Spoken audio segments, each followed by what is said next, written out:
Welcome, everybody, to this week's episode of the RevOps podcast. I am, of course, your host, Jordan Henderson, and I'm joined today by Brandon and Jonathan, as usual. Go ahead and say hi, guys. Hey, guys. How's it going? Hey. Nice. I said that like I expected them to reply, actually. You really, you did. You left like a little pause. I always say hi, guys. As in, like, hey guys, say hi to you, and then one of you always says hi guys. Like, hi, guys. you just totally parrot what I've told you to say. So I appreciate that you let me drive the conversation to that degree.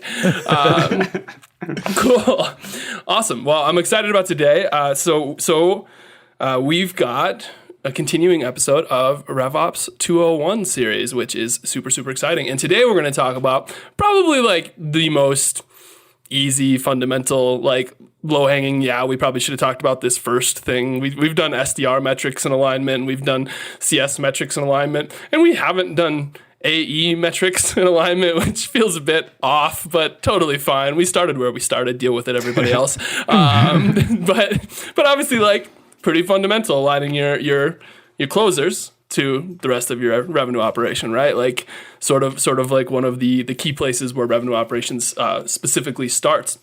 And so I've got a couple metrics today that I think are super important. Maybe a couple that'll catch people off guard and they'll be like, I don't know why he's looking at that as a sales metric. We'll find out. Let's get weird. Let's get weird about it today. All right? Like let's have some fun. Yeah, let's get Jonathan level, fish tank, reef tank camera lens weird about today's episode. So I want to start with a metric that probably isn't typically assumed as a sales metric. And like what we're going to do is our typical thing. We're going to look at some sales, what I would call sales diagnostic metrics, things that are telling me about the health of my sales team, specifically as it relates to the rest of my revenue operation. And they're helping me diagnose problems that I can dive into, other things, places I can solve things, actual problems that exist within my entire revenue operation. So the first metric I want to talk about is fun to say as an acronym, not as a word, ARPU. Does anybody want to talk about ARPU? Who wants to define some ARPU for me? Wait, I thought we were talking about ARPA. Nope, we're going to talk about ARPU. I changed it up on you, and I have reasons why. We can talk about that, but we're talking about ARPU. By the way, you guys read the thing that I sent you for the first time ever. Yeah, so we finally prepared. Thanks for pre-prep work. All right, who wants to define ARPU? I want to go back to ARPA because that's the one I researched. I'm familiar with ARPA. I mean, average revenue per user. I feel like generally that's more of a B2C or maybe a lower ACV metric that you look at. Probably more companies that we are talking to or that we're selling to are looking at average revenue per account. I would assume.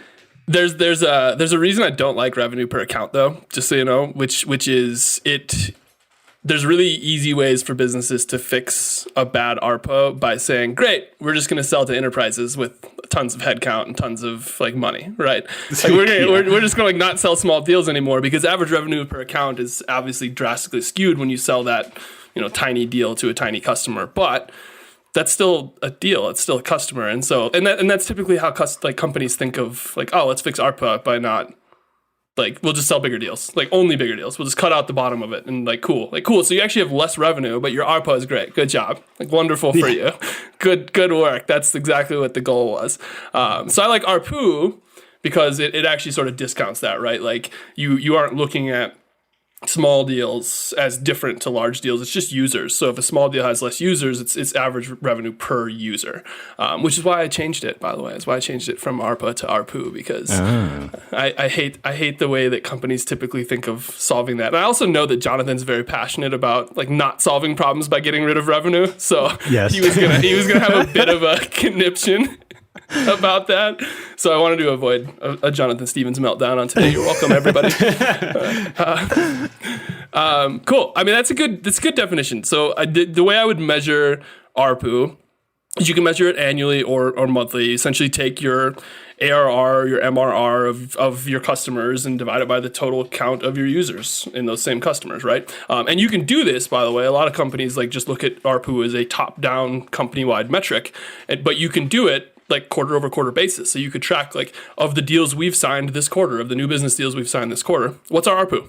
And this is actually a really good leading indicator of some things that you might want to fix in your revenue organization, or some things you have fixed and things are going better, right? Like it's a good way to track your current progress, because all of that's going to play into your success as a business. It's a leading indicator for your health of your business and a diagnostic metric, as opposed to ARPA, which just causes your executive team to say, great, don't sell small deals. No S&B. So, no S&B. So, any thoughts on this so far? Brandon is slacking people right now, just so you know. He has tuned out. He's annoyed that this has changed. It's because you pivoted on us. If it I was know. ARPA, we'd be I can see slacking. his eyes just like off to the side, just immediately slacking somebody, like probably talking shit, but whatever. Jordan's talking about Can't believe this ARPU. Jordan guy. Man, I tell you what. All right. So, any thoughts so far? No, I think you nailed it pretty good. Okay, cool. I appreciate that. Thanks for the vote of confidence, Jonathan. All right. So, my ARPU is bad. What do I do about it? Like, this is the question we want to do with all metrics, right? I'm looking at the metric to find out, like, hopefully I don't have to ask that question, because I look at it and I'm like, hey, shit, my ARPU is great. Good job, everybody. High five. Keep doing what we're doing, right? Like, that's the end goal for everybody. Typically not the result, though. Most of the time you're looking at metrics because things aren't great and you're trying to fix things. So my ARPU is bad. What do I do? How do I fix that? Where do I start? You have to, I think, first off, you have to start to analyze why you aren't expanding into certain accounts, why they aren't setting up new users in your tool. It's a great question. Like, first, I mean, gathering users is helpful. Like, why aren't they expanding usage of your tool across those same users, right? And so, I mean, the first place I would start is actually my pricing. Like, if my ARPU is bad, maybe I'm just not charging enough money. Like it's my pricing model just totally screwed to how I'm acquiring customers, and that involves like going to my deal desk and saying, what are the most common products we're selling per user, right? And looking at that metric across the board. And here's the products that they actually are adding. Am I not structuring my deals in a way to do this, to actually increase my ARPU? Like, they're adding all these products. Are they the cheapest products? Is that how I've hurt myself here? If that's true, super easy, solve. Change your pricing, fix your pricing. We did a whole episode on pricing. Brandon was really heavy in it. I apologize for pointing everybody to it, but go listen to it. It's actually pretty helpful. You're welcome. But first place I would start is pricing. And then, Jonathan, to your point, is great. So, like, got a bunch of users. They're not paying us much for them. Like, we're not getting a ton of, like, why aren't they adding things? Why aren't they adding other features and products that are going to cost more money to help us, increase that revenue per unit, right? It's a great place to start. Well, going off of that, like, look at, I think you can also look at how much you're discounting, right? Because like you're building your models off of most likely full price, right? And then, kind of rule of thumb is you don't want to be discounting more than 20%. And hopefully you're building increases for every, additional contract that you sign with them. So maybe it's a standard 4% increase. Maybe you can inch it up to 6%, maybe 8%. But just make sure your reps aren't just like straight up discounting. Yeah. I will tell you that there was a period where I was evaluating a bunch of different software. The vendors, I didn't even ask them. They gave me the price and they're like, but we'll give you a 20% discount. It's like, dude, okay, you just sweet flushed money down the toilet there, but I appreciate that. Just I didn't even ask for it. tanked your ARPU. Like, just immediately, tanked it. right? Yeah. Yeah. It's like, But it's horrifying. It's also, by the way, one of the early things I do, implement a deal desk. Like, you have to have a deal desk, even if it's not a person, but you have to have a deal desk that's watching this and going like, oh my God, this company is only going to be paying us $30 per user. Like, no, that's unacceptable. Like, that's not a deal we can sign off on. That's not okay, right? Somebody has to be checking this and fixing your pricing as well. Love that. Discounting, hugely important. Great point, Brandon. 2 points, Brandon. Jonathan, you're only at 1. Oh, here comes another. Here comes another. How buggy is your product? Are they not expanding because they're experiencing a lot of bugs, a lot of outages? That could be something you could look into as well. That's a great point. And then two. so like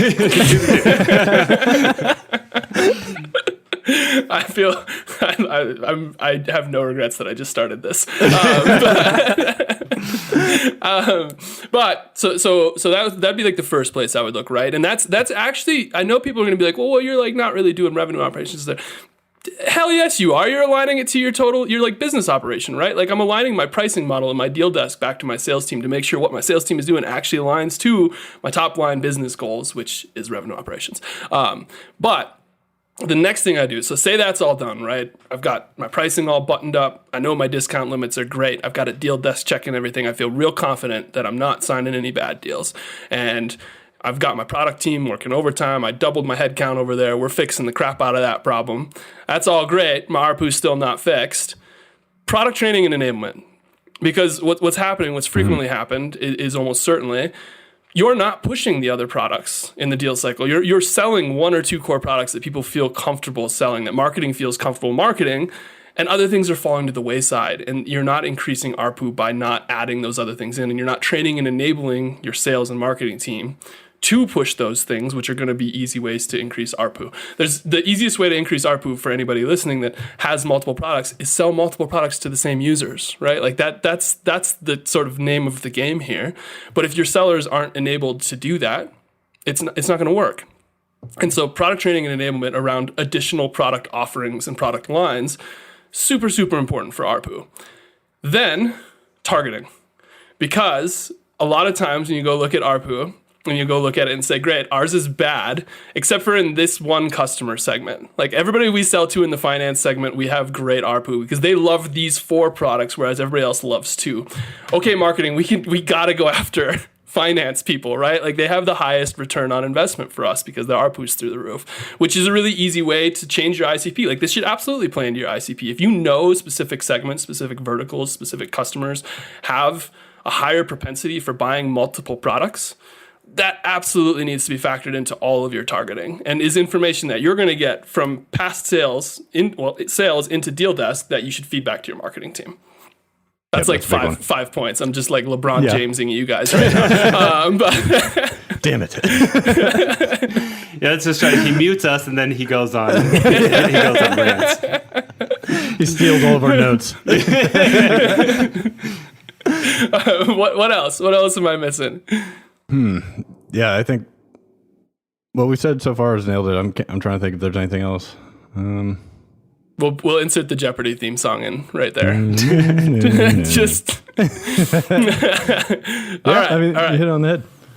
Cool. I mean, I think ARPU is like I said, I think a lot of people think of it as just like a finance metric, but I actually think it's a really important thing for your entire revenue operation to track. So it's a thing that if you're not looking at, you should be. And if you have questions about it, message me and I will argue about why ARPA is a terrible metric, is all you want.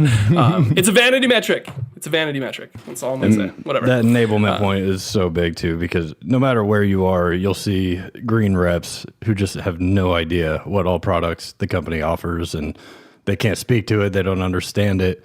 It's ugly. So the better you can enable your reps out of the gate, the more success you're going to have. And continued enablement, right? Because what is the rule? Like the Ebbinghaus curve. Brandon will know what it is, I'm sure. You forget like 90% of anything you learn within like 30 days, something like that. Yeah, 86 in a month. Yeah, exactly. Yeah, see, I knew you would know this, but I was close. Actually, I'm pretty proud of that. Not too bad. Yeah, that's pretty good. All right, but like, so it's not just like new reps, of course, but like your old reps too. Like they've forgotten it. Of course, they've forgotten it. Everybody forgets everything. We are. If it's not top of mind, it's out of mind. Is the reality, right?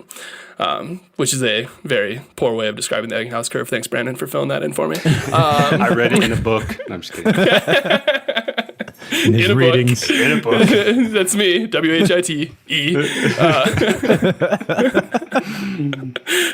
One listener is going to get that dodgeball reference and they're just gonna be like, nice. If you haven't watched Dodgeball, go watch it. You'll get the reference. Thank you. All right, we're having a weird day. It's cool. It's mostly me, I'm aware.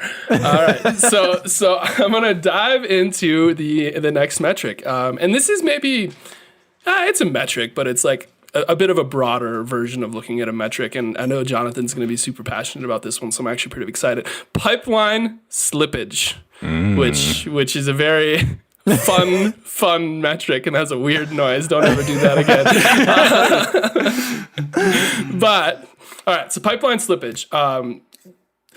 Pipeline slippage in general is changing in close dates. I'm going to fill this one in for you guys because you're not going to get it right. Oh, I'm going to get it. Slippage is changing in close dates, typically seen, by the way, as changing it to later in time. So people typically think of pipeline slippage is like this deal was projected to close this quarter, and then the rep goes in, changes the close date to the next quarter, it's pushed.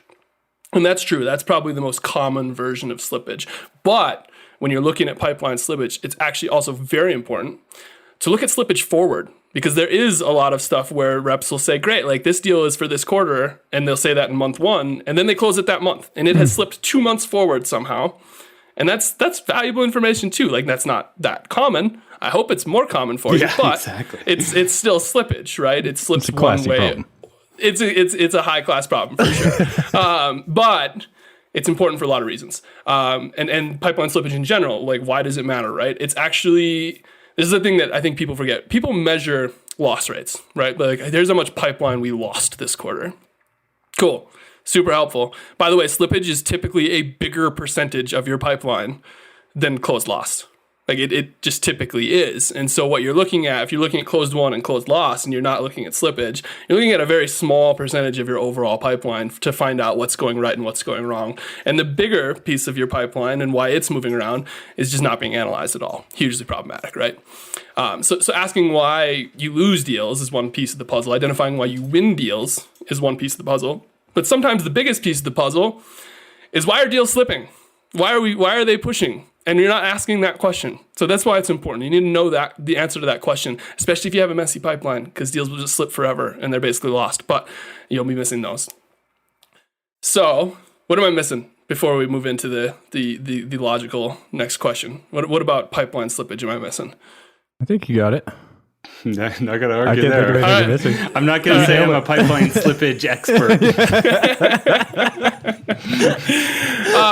Sick. I wish you were. I'm gonna bring a pipeline slippage expert onto the next episode as soon as we find one. So though, pipeline slippage in general, a super important thing to look at, and can be very indicative of your business health and like things you need to improve on, right? It's a great diagnostic metric and it's a great way to like improve your entire revenue operation. So I'm the head of RevOps. I'm looking at my pipeline quarter over quarter and I'm like, oh my God, I got 60% of my pipeline slippage, delayed slippage, right? Like none of it's good. Nothing's moving forward. We've got delayed slippage quarter over quarter happening like crazy. What the heck am I going to do first? Usually when I'm on the other end of that and I'm slipping on someone else, it's usually a lot to do with the sales process and them just not being buttoned up on their end to a point where I can easily come in and sell this internally and get it across the finish line. So I think that's why you see a lot of discounts and things like that happening at quarter's end, because there's a lot of pipeline that needs to get accounted for that if they get a little discount in, they won't screw up their slippage and their pipeline forecasting. Man, I love that you've put yourself into the buyer's shoes to talk about this, actually. So say more about that. Like you're the buyer, and they're like, Jonathan, we need to get this deal done end of October. It's October 19th today, and you're like, yeah, maybe in November. Why? What's the experience? What's the experience? You better have your sales process buttoned up. I better know exactly what I'm getting, exactly what I'm paying for, exactly what I'm not getting. If that's all unclear, then I've got to spend extra time figuring that out. And that's extra time that's going to potentially cause slippage. So I think that's the biggest driver, is just not having it buttoned up as far as providing the prospect with resources that they're going to be better educated about what they're getting.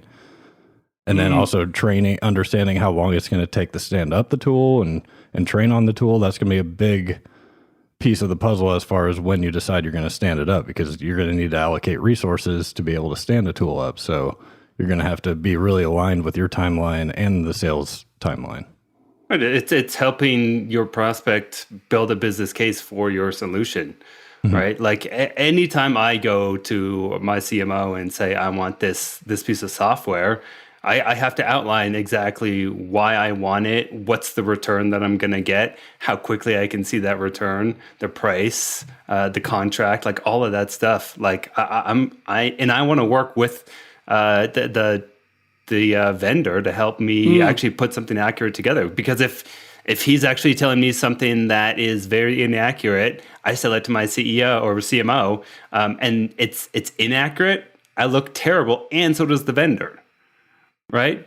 So it's like we need to work together to create a real business case for this solution. Yeah, it's like a bad buyer's journey, right? Totally, yeah. Yeah.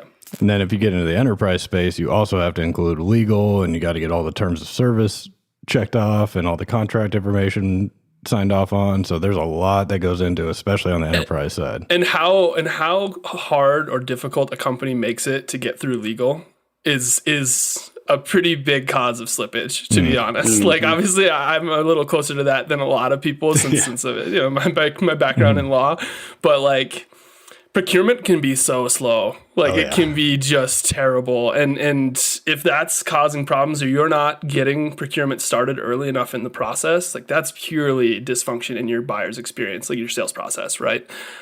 Super problematic. So there's a lot of reasons. I think that this is actually super helpful, like sort of talking about from the buyer's version, like, here's reasons I would slip. Here's reasons I just totally kick the can down the road, which, by the way, like, when somebody slips, and somebody says, hey, you know what, maybe we'll revisit that in 2 months. What they're saying is, I have a problem, and I've identified that I think you can solve that problem, but I'm not confident enough that you can solve that problem. And I'm not confident that you haven't convinced me you understand it and can solve it in a way that's good enough for me to have urgency to go solve this thing right away, right? I would almost look at, they haven't joined the team enough. You haven't became a team on my team. You're just still on that other team trying to figure out how to join us up. Yeah, totally. You're not invested in this the way that I am. And so it's easy for me to kick it down the road. Totally. So the first thing I would do, and as from an ops standpoint, if I got bad slippage and this is happening, and like, this is super helpful, slip reasons.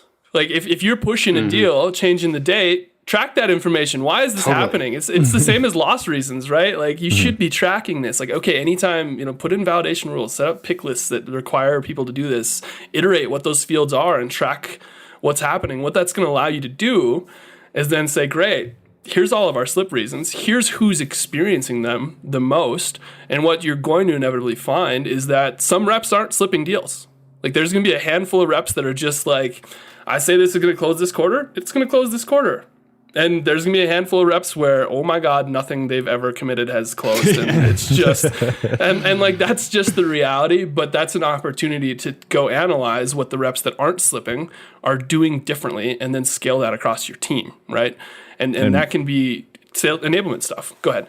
And maybe that's just part of it, and you have to adjust your forecasting to account for that, and just benchmark that's your slippage rate. Maybe you can't get past that slippage rate. That's exactly it. Like, you're going to have slippage; it's inevitable. Totally. You have to build that into your forecasting model so that you're not screwing yourself when you're forecasting. 1,000%, yeah. Like, this 1,000% informs your forecasting. It has to, right? Yeah, exactly. Like, change your forecasting. Train on forecasting too, because if your reps are all committing stuff that's not doing it, like, maybe there's some training on forecasting that needs to happen. There's enablement around the deal process, because obviously we've talked about the reasons we slip, and almost all of them are related to buyer's experience on our side. And so that's sales training and enablement that's super, super important. And what you would do is find the rep that's not experiencing it, take what he's doing, and train the whole rest of the team on how to do it differently, right? Super, super valuable.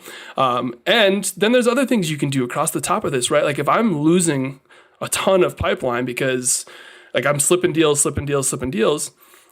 work with your marketing team. Get marketing pipeline coverage.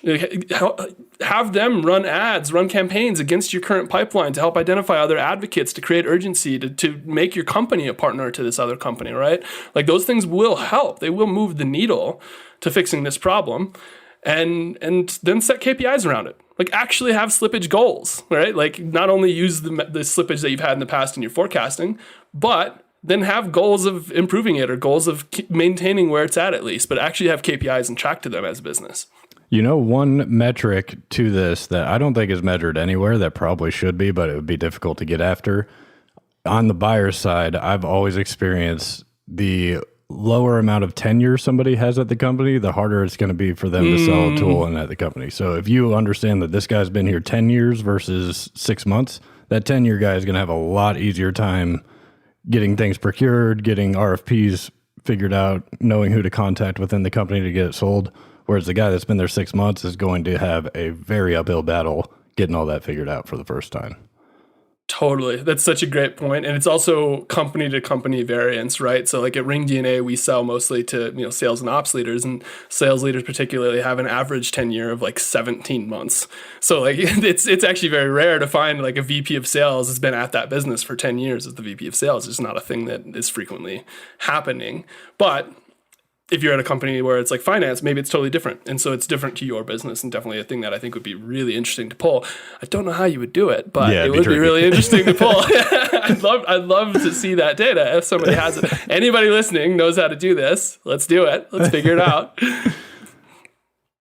And then there's one other thing that I would do, by the way, if I have a ton of slippage, and this is actually super important, is remove lazy slippage. And what I mean by that is, every quarter, at the end of the quarter, in the final 10 days, your sales reps are going to go into Salesforce and just start moving everything into the next quarter. like it's just because it's the reality is they probably should have done it over the past 3 months, but they just haven't because they've been working deals, they've been doing other things, and that's just lazy slippage. And it means I have a spike in slippage month 3 of every quarter, right?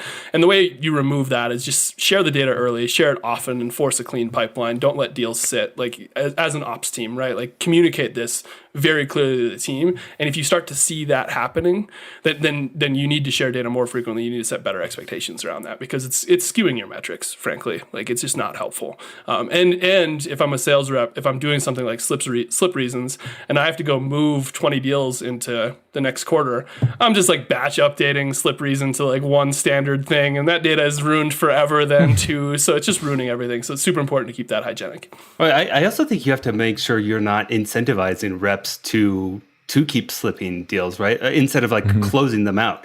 Because I mean, I've been in situations where a rep is incentivized not to close out deals. And so all they keep doing is that same account keeps getting pushed and keeps getting pushed and keeps getting pushed. Yeah, and constant it's like pipeline.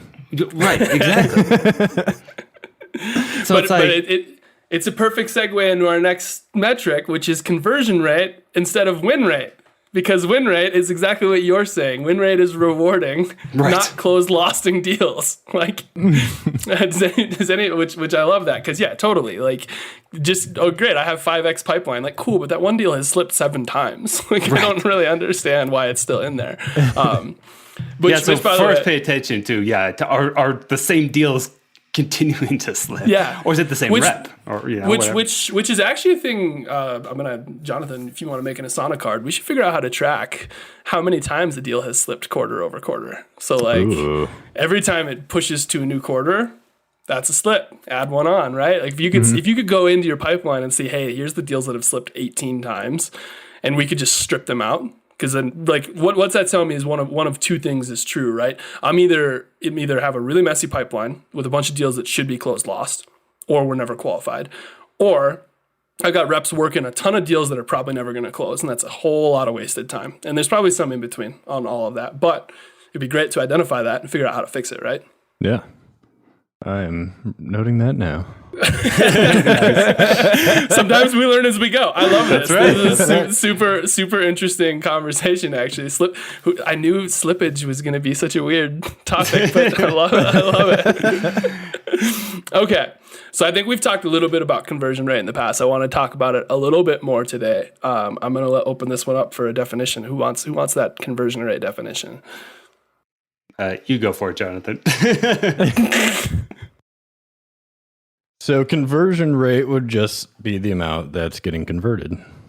Boom. Why I let Jonathan go first is like everyone defines it differently. Like, right? Like everyone defines it differently. That's kind of what drives me crazy about conversion benchmarks too. True. Yeah, it's true. But I'm talking about pipeline conversion rate. So what I'm saying is I'm rubbing my temple right now because Jonathan. There's this spot right here on the side of my head. It's the Jonathan spot. Sometimes I get a reef tank photo and I just have to like put a little pressure on it. The pipeline conversion percentage is the ratio. I have it defined as the ratio of business close within a given period of time versus the open pipeline measured at the start of that same period of time. Right. That's what I said. Sure. And it's different than win rate, because what you've done is you say, hey, like I had $2 million in pipeline at the start of this quarter and I closed $400,000, which means I have a pipeline conversion rate of 20%. Good pipeline conversion rate, by the way, 20%. Great, good for you. High five. It's different than win rate in that it doesn't discount deals for slipping. Back to Brandon's point from before, and why I thought it was a nice segue, is you don't want to reward slipping. And a lot of businesses look at win rate and say like, this rep has a great win rate. And win rate is typically measured as the amount of closed won deals over a given period of time divided by the amount of closed won plus closed lost deals over a given period of time. So you can have a great win rate if you never lost a deal. Like you just slip everything over and over and over. And reps know this. Reps are not dumb. Like I know people are like, like whatever, like they'll be honest. No, they won't. They just won't. Like it's fine. Like but like, and I wouldn't either. Like if I was being held accountable to a win rate percentage, of course I'm going to keep deals open longer than I should. Like it doesn't make any sense. I'm sure that deal needs to close. Like that guy better have sent me a middle finger emoji. Otherwise, that thing's staying open, right? Like we're on a text basis. It's good. He'll get over it. Yeah, we're friends. So, but I love conversion rate because it doesn't get rid of those things. It accounts for slippage. It accounts for loss rate, right? It's actually just purely like it sets expectations around if I have this amount of pipeline at the start of this quarter, I should expect that this is the amount that I will close. And you can look at it quarter over quarter over quarter, right? And like actually set that standard. It's actually a very good projection metric to start to predict like what's going to close in the future for your business. Better in a lot of ways. It's a simple way to forecast. So I think of it as a fundamental metric. And this is going to be a really broad one because there's 400 things, but we're going to have to keep it very fast. Bad conversion rate. My pipeline conversion is like 3%. What am I doing? What do I do next? Yeah, there's a few things. So want to start? Want to list them? Yeah, I mean, I think it all starts with qualification. Are you actually qualifying the right deals early on? Are you opening up deals that should be open? Because if you're not converting at that rate, then something's going wrong where you're probably opening deals that weren't ready to be open yet. So that's the first thing I would look at. Yeah, it's totally fair. Like, basically like looking at where in my deal process am I getting stuck, right? Mm-hmm. Well, it's like, is that pipeline actually qualified pipeline?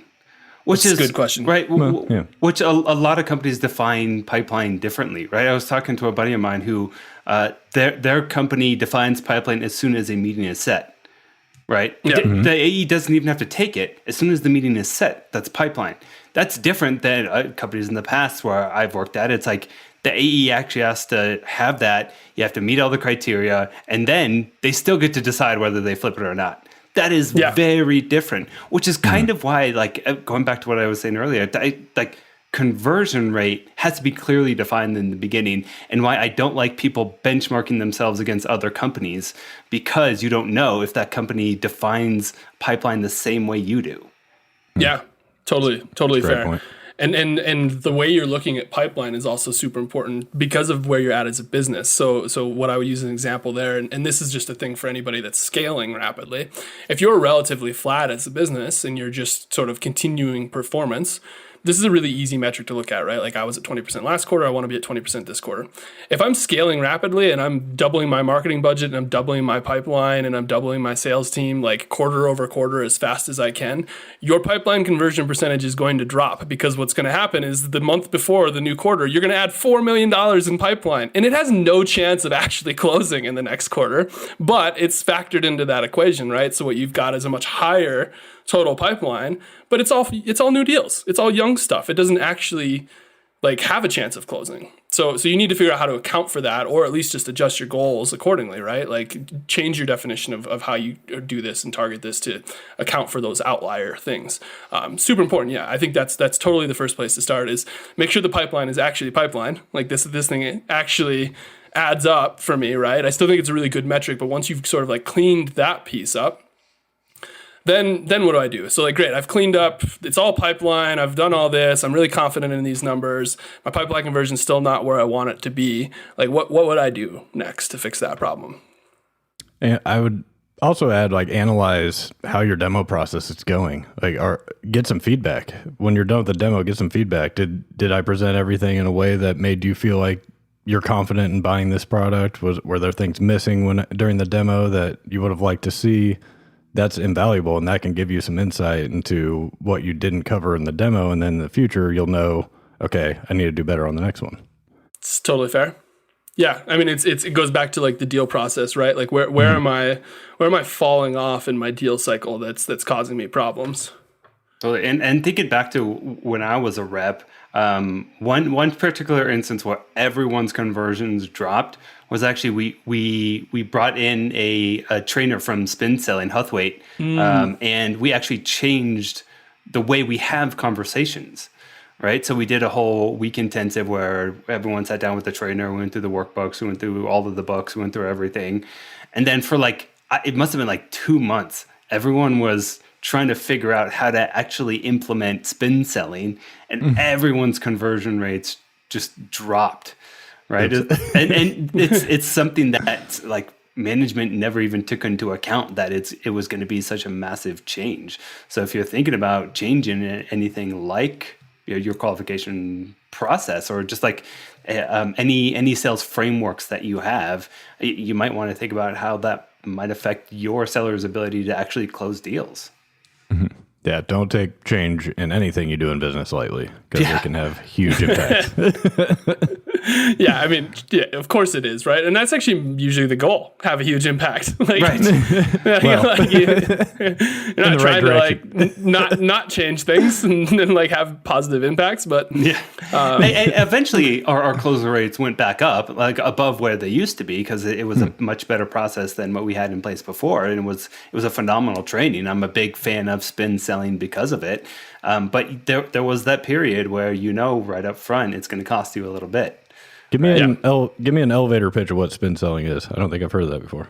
Spin selling it's just one of those methodologies developed probably like in the 80s by a company called Huthwaite, and a guy named Neil Rackham actually wrote the book on it. But it's situation, problem, implication, need, payoff, and basically you're going through those 4 acronyms as you are selling that deal.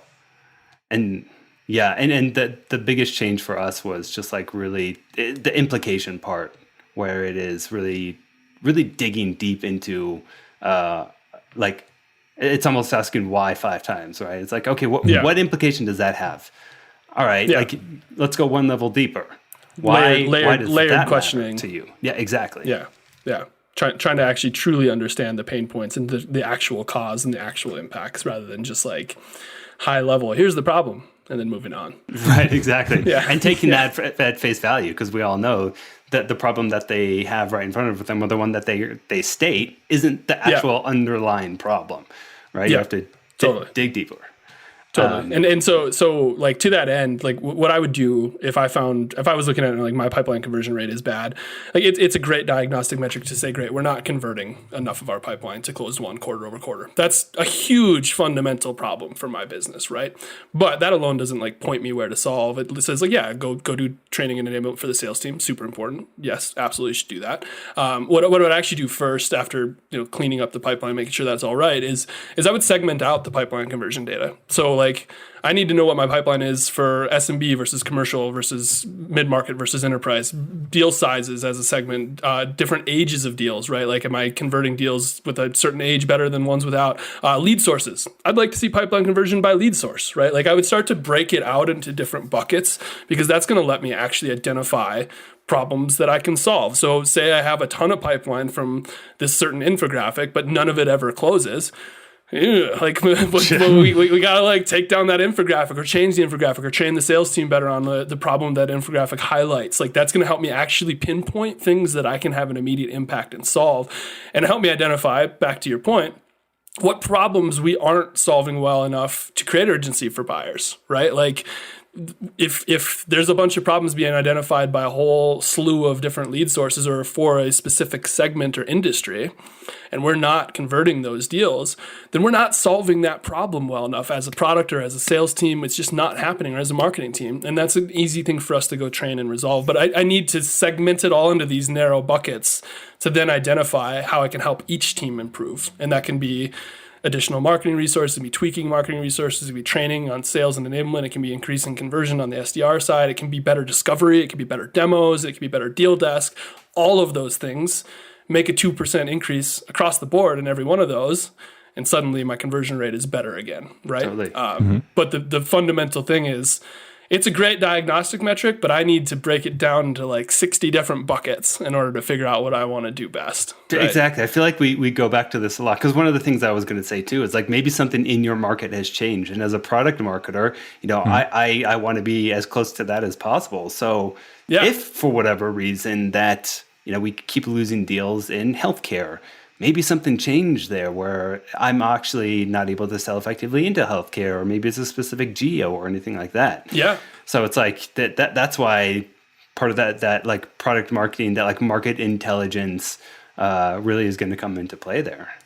Totally. And like some things that you would never really know about otherwise, right? So like maybe we're looking at it geographically, and I look at it and go, hey, you know what? Our pipeline conversion rate on deals in Florida is 0% because Florida passed this crazy new law that prevents them from using our product. By the way, product marketing, like, let's stop marketing in Florida. Exactly. Like there's not a thing we can do here. Let's fix this by let's stop wasting time and money, right? And it helps me identify that there's gaps like that, but then I need to get that narrow data, which is kind of the theme of all these, is a great way to identify problems. And then here's 7 more things you need to go look at to figure out what problems to actually solve. And that's RevOps 201. Welcome, everybody. Exactly. Congratulations. You've made it this far. You did it. Cool. Any other last thoughts on that before I segue into this week on LinkedIn? No, I wanted to get Jonathan fired up for maybe he drops an F-bomb or something, but maybe we'll work on that next time. His mom scolded him for swearing on the podcast. Oh, that's right. So he can easily probably won't get that. and our audience might think that I'm actually joking and making fun of him. I'm not. I'm actually not. His mom actually scolded him for swearing on the podcast. Jonathan, you turned 40 in a couple of years. I just want to point that out. Man, I wish I tried to get my mom to listen. She doesn't give a shit.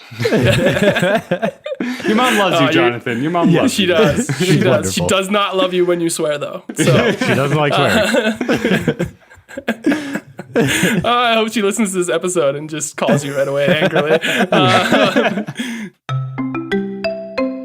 All right, so this week on LinkedIn, we'll keep this one nice and brief. I know we've gone a little long today. So David asks the question, which I think is a really interesting question, and just looking for a couple of tips, I think.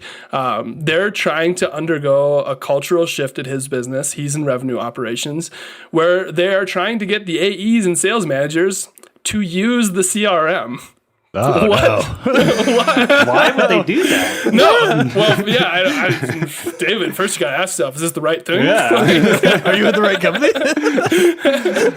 But a problem I think we've all faced, probably. I think everybody listening to this probably has faced this. Like, people don't use the CRM, and that's a huge problem.